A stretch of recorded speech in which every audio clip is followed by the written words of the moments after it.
بسم اللہ الرحمن الرحیم۔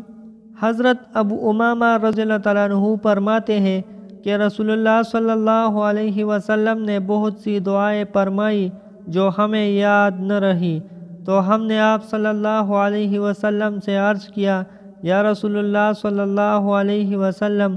آپ نے بہت سے دعائیں تعلیم فرمائی تھی جو ہم کو یاد نہیں، اور چاہتے یہ ہے کہ اللہ تعالیٰ سے وہ سب دعائیں مانگے تو کیا کرے؟ آپ صلی اللہ علیہ وسلم نے فرمایا، میں تمہیں ایسی دعا بتا دیتا ہوں جن میں وہ ساری دعائیں آ جائے گی۔ اللہ کے حضور میں یوں عرض کرو، اللہم انا نسألک من خیر ما سألک منہ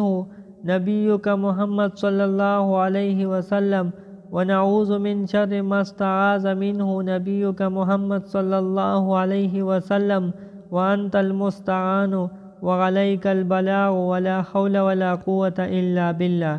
ترجمہ: اے اللہ، میں تجھ سے وہ سب خیر مانگتا ہوں جو تیرے نبی محمد صلی اللہ علیہ وسلم نے تجھ سے مانگی، اور ہم ان سب چیزوں سے پناہ چاہتے ہیں جن سے تیرے نبی صلی اللہ علیہ وسلم نے تیری پناہ چاہی۔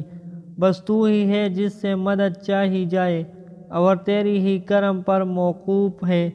مقاصد اور مرادوں تک پہنچنا، اور کسی مقصد کے لیے سعی و حرکت، اور اس کو حاصل کرنے کی قوت اور طاقت بس اللہ ہی سے مل سکتی ہے۔ حضرت عبداللہ بن عمر بن عاص رضی اللہ تعالیٰ عنہ سے روایت ہے کہ رسول اللہ صلی اللہ علیہ وسلم نے فرمایا، جب تم میں سے کوئی ڈراؤنا خواب دیکھ کر سوتے میں ڈر جائے تو اس وقت دعا کرے، اعوذ بکلمات اللہ التامات من عذابہ وعذابہ ومن شر عبادہ ومن ہمزات الشیاطین ان یحضرون۔ ترجمہ: میں پناہ مانگتا ہوں اللہ تعالیٰ کے کلمات تامات کے ذریعے،